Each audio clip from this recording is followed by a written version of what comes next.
How does anybody believe this stuff? I kind of want to start like a new running joke. Let me know what you guys think.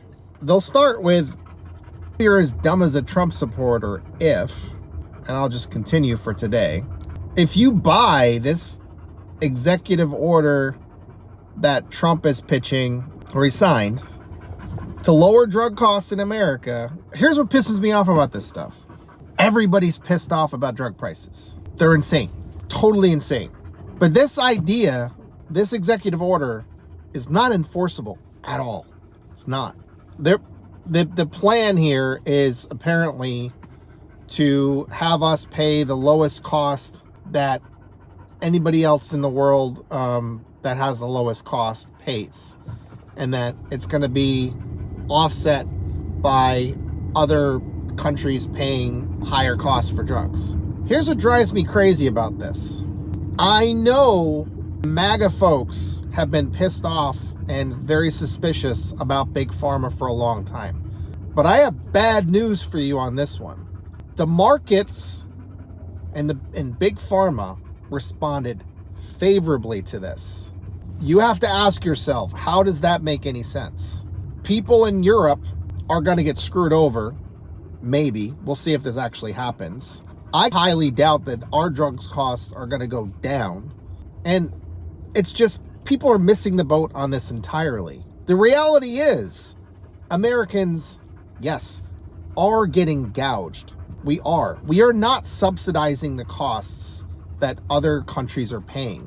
Trump is framing this as, we're getting ripped off.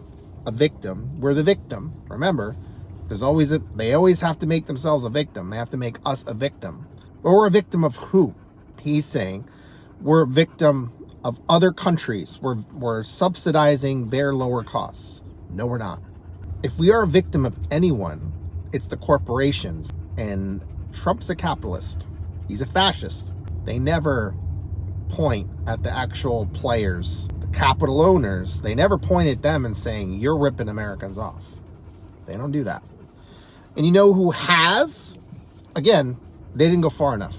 Biden and Congress got them to lower, they negotiated the costs of, it's like 7 to 10, something like that. I think they were planning on doing more.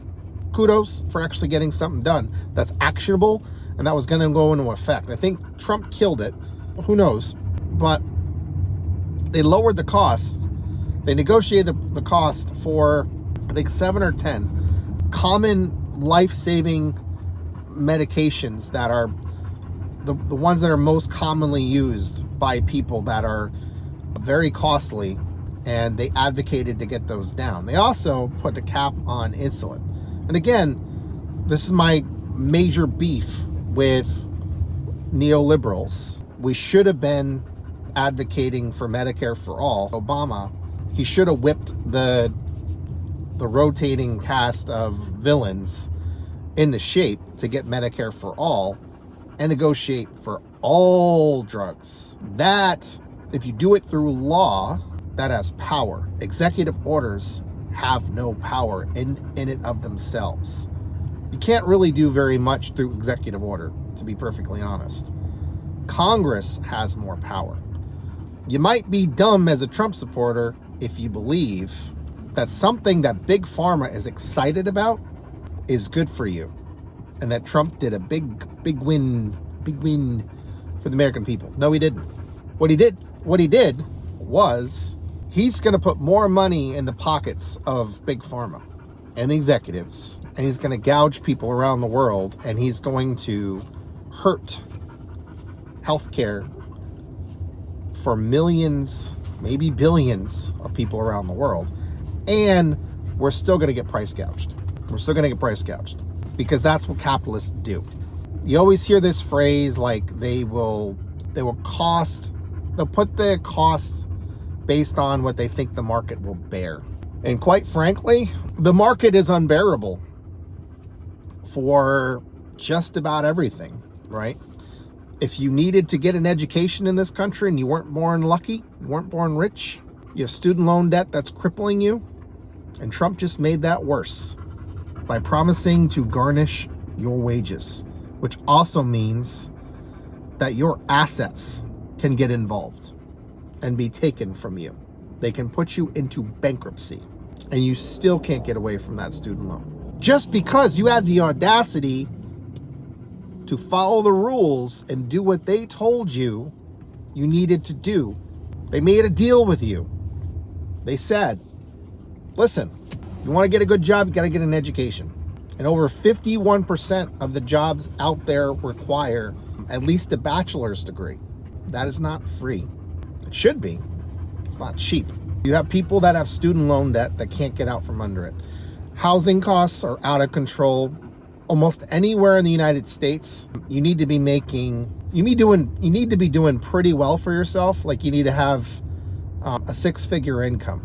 And it's getting to be the case that, for the most part, the jobs that pay that much serve billionaires in some capacity. For the service jobs that we need, they don't pay enough. They don't pay enough to survive. We're not prioritizing the right things in this country. I'm not here to sugarcoat anything. I'm here to reach people because I don't care what your ideology is.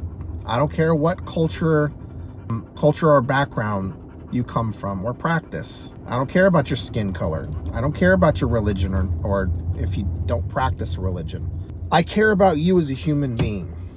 As a secular humanist, atheist, I want people to be able to have their needs met as a default.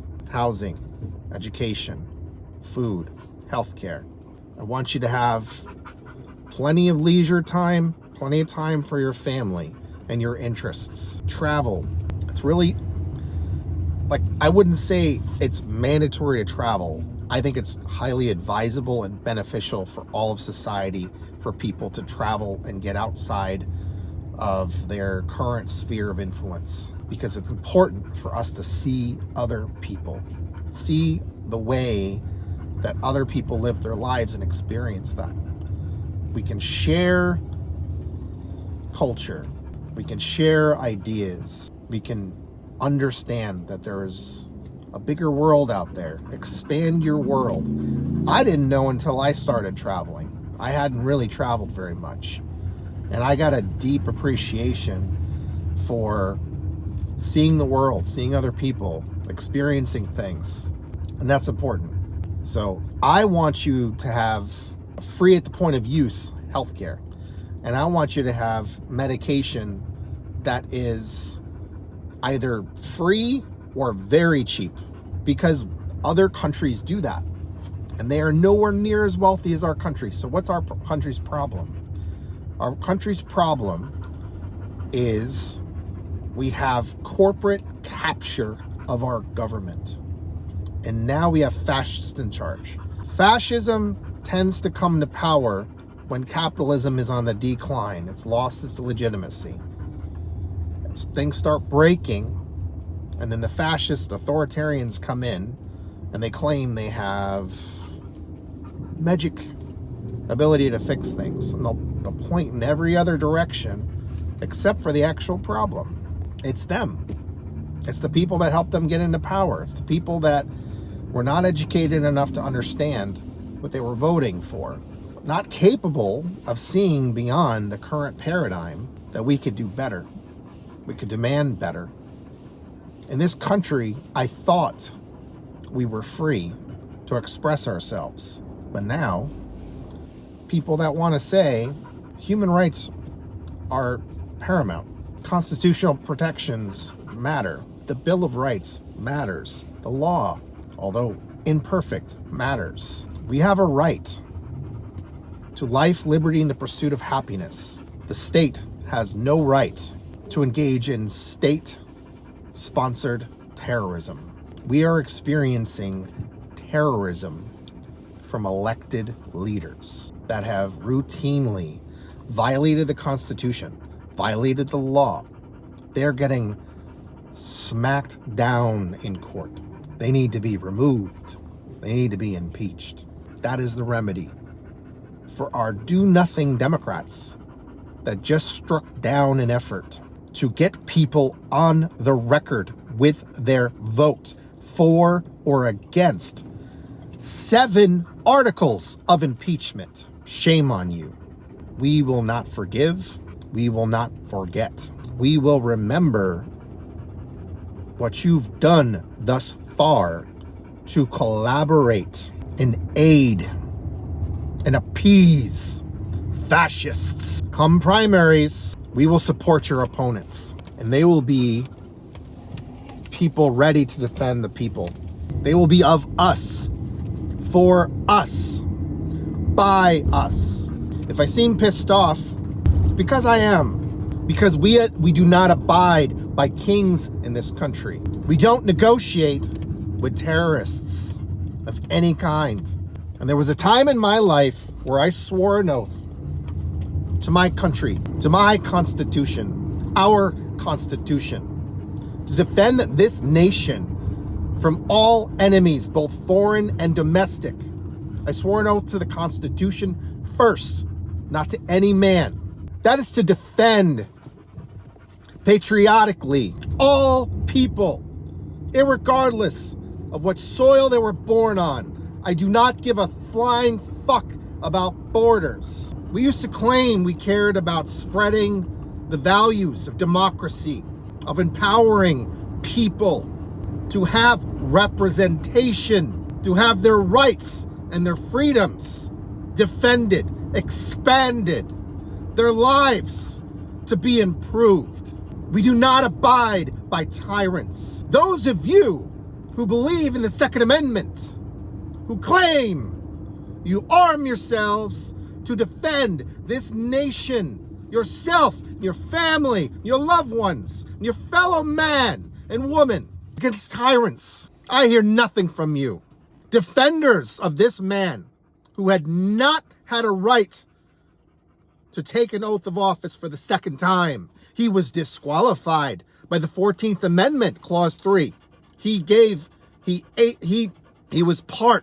initiated the insurrection on January 6th. These bastard cowards in the Democratic Party allowed him to take the oath of office. The high priestesses in robes illegally allowed him to run. They had a fight in Denver, in Colorado. Their Supreme Court said, no, he does not have a right to be on the ballot. Then the higher court granted him permission to run on the premise that you can't bar him from running, but Congress could stop him because the offending error has not been removed. They didn't make that decision. They didn't remove that harm, that injustice. And then he gets sworn in, and short while after, pardons all the members of the Jan 6. Traitors to this nation. Defiled our house, committed violence against the Capitol Police, threatened to hang Mike Pence, our vice president of the time. Trump sat back and watched on television and only stepped in when he was forced to, half-heartedly told them to go home, and your special people, twisted words of a man without a soul or a conscience or principles or values or axioms. This man has no core. He has no center. He has no character. He is not a leader. He's a cheap suit who can be bought and bribed, who only stands up if it's in his own interest and benefit. He's taken bribes. He violates rights. We must be relentless in our demand for the removal of him and all who follow him. You guys sit and rest on that. Sit with it. If this doesn't reach you, I don't know what to tell you. If you're still defending this man, I don't know what to tell you. I know to call you. I call you a fascist. I call you a coward. I call you someone who is not a patriot. I call you someone who is un-American to the core, who has no principles, no values, no self-respect, no dignity, no purpose, no humanity.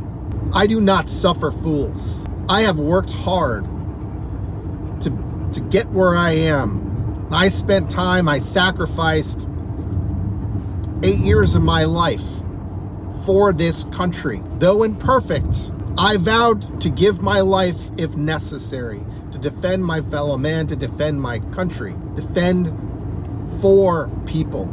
We should not suffer state-sponsored domestic terrorism, economic terrorism, terrorism towards people that have hardly anything, who have done nothing wrong. They are innocent until proven guilty in a court of law, and they have denied them a hearing. If you claim you are for rule of law, you should hold that standard to the people you are defending, who you should not.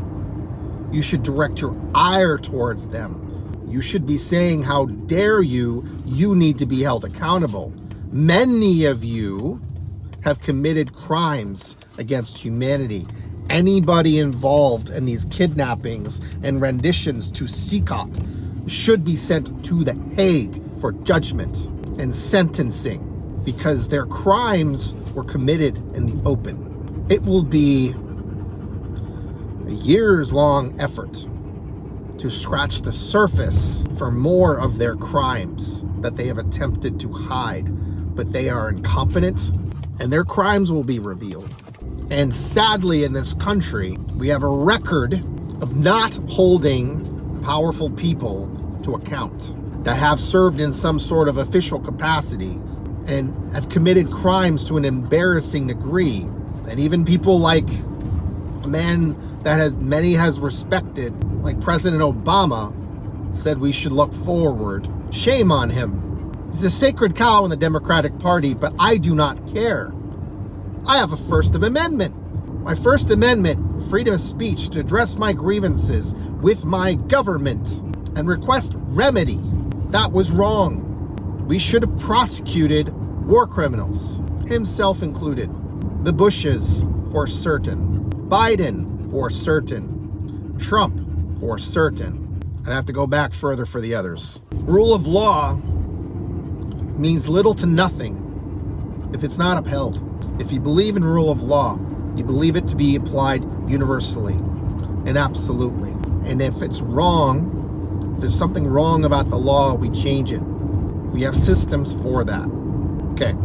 I hope you share this, not just because I need to get more reach. I need to get this out to more people, my message to more people, because I don't want people to feel alone, that can see perfectly well, can hear perfectly well, and have the presence of mind and understanding to comprehend that these things are wrong. In our world, it seems to me that more often than not, lies get spread farther than the truth. And the truth lays asleep while the lie spreads around the world. All we can do is raise our voice. And that is what I'm doing. And I will not stop. And I have to say this now because I fear there will come a time where it's very possible that I'm disappeared. So I am of sound mind, sound health, and there is no reason why I would take my life. If I am disappeared, it is because they disappeared me. Knowing that risk, I speak anyway. Is that because I'm brave? No. It's because it's necessary. It is a duty for any free person to be exposed to the harms that are being done right now. If we stay silent, that is complicity, and I will not be complicit. I hope you won't either.